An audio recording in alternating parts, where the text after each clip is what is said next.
ఉత్తర తెలంగాణలోనే మొట్టమొదటి మహిళా ఆర్థోపెడిక్ సర్జన్ డాక్టర్ కీర్తన పుల్లెల గారిచే కియో హాస్పిటల్ కరీంనగర్ లో గత 5 సంవత్సరాలుగా అత్యుత్తమ చికిత్సలు.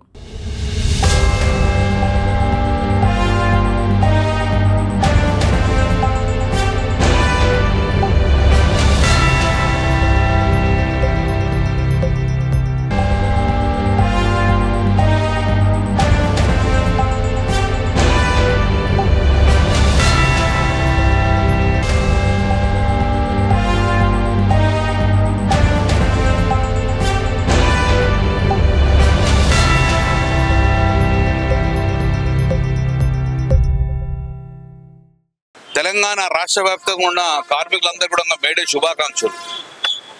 కార్మికులందరూ కూడా సుఖశాంతులతో ఉండాలని చెప్పేసి, వాళ్ళు ఆర్థికంగా ఎదగాలని చెప్పేసి మా కేసీఆర్ గారు ఆలోచన.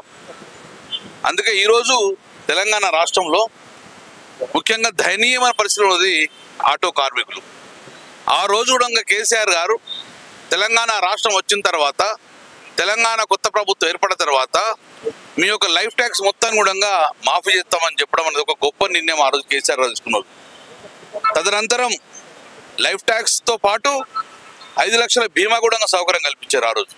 దాని తర్వాత కేంద్ర ప్రభుత్వము సుమారు రోజుకు 10 రూపాయలు ఫిట్నెస్ ఛార్జ్ చేస్తే దాన్ని కూడా కేసీఆర్ గారి 650 కోట్లు కట్టి కార్మికుల పక్షాన ఉన్నాడు. ఈరోజు ఆటో కార్మికులందరూ సంతోషంగా ఉన్న పరిస్థితిలో కాంగ్రెస్ ప్రభుత్వం బూటకపు మాటలు ఇచ్చిండ్రు, ఎన్నో హామీలు ఇచ్చిన తర్వాత ఈరోజు వారందరూ కూడా నట్టి విరిచే పరిస్థితికి వచ్చింది. ఈరోజు మహిళలకు మహాలక్ష్మి కింద ఉచిత బస్సు పెట్టారు. సంతోషం, మీరు పెట్టండి, మేము వద్దంటలేము.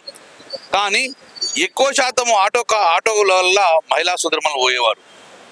మహిళలు పోతారు కాబట్టి డెఫినెట్గా వాళ్ళు ఎంబడి మగవాళ్ళు పోతారు. ఆటో కార్మికులు వారి ఆధారము నిలిచే పరిస్థితి ఉండే. కానీ ఈరోజు మహిళలకు మీరు ఉచిత బస్సు పెట్టడం వల్ల ఆటో కార్మికుల పరిస్థితి ధైర్యంగా మారిపోయింది. మరి మీరు ఆ రోజు హామీ ఇచ్చారు, సంవత్సరానికి 12,000 రూపాయలు మీరు అకౌంట్లో ఇస్తా అని చెప్పారు. మరి ఇంతవరకు ఒక్క రూపాయి కూడా వేసే పరిస్థితి లేదు. మరి ఆటో కార్మికుడు తెలంగాణ బిడ్డలే కదా. మరి ఈ మేడే సందర్భంగా మేము డిమాండ్ చేస్తున్నాం ప్రభుత్వాన్ని, ఆటో కార్మికులు ఆదుకోండి, వాళ్ళకి బీమా సౌకర్యం ఇంతవరకు రాలేదు, బీమా పథకంలో కూడా రాలేదు. కాబట్టి ఇమ్మీడియట్గా వాళ్ళకు మీరు ప్రభుత్వం ఏది అనౌన్స్ చేసిండో 12,000 రూపాయలు ఇవ్వండి. తర్వాత మీరు ఇందిరామ్మ ఇల్లు అని పెట్టుకున్నారు. ఇప్పుడు మరి ఇందిరామ్మ ఇళ్లలో ఆటో కార్మికులకు ఎందుకు మీరు ప్రయారిటీ ఇయ్యరు? మీరు కాంగ్రెస్ పార్టీ నాయకులకు ఇస్తున్న ఈరోజు నిజమైన ఆటో కార్మికులకు అందరు కూడా ఈరోజు ఆదుకునే పరిస్థితి ఇందిరామ్మ ఇల్లు ఇవ్వండి. రేషన్ కార్డు లేని వారు కూడా వాళ్ళకి రేషన్ కార్డు ఇచ్చే పరిస్థితి తీసుకోండి. ప్రభుత్వం అన్ని రంగాల ఈ కార్మికులను ఆదుకోవాలని, ముఖ్యంగా ఆటో కార్మికులు ఆదుకోవాలని. ఇప్పటికీ ఆటో కార్మికులు చాలా మంది ఆత్మహత్యలు చేసుకున్నారు. మరి తెలంగాణ బిడ్డలు అట్లా ఆత్మహత్య చేస్తుంటే ప్రభుత్వం చూస్తూ కూరుకోదు. కాబట్టి వారిని ఆదుకోవాలని చెప్పి ఈ మేడే సందర్భంగా మేము డిమాండ్ చేస్తున్నాం. Thank you.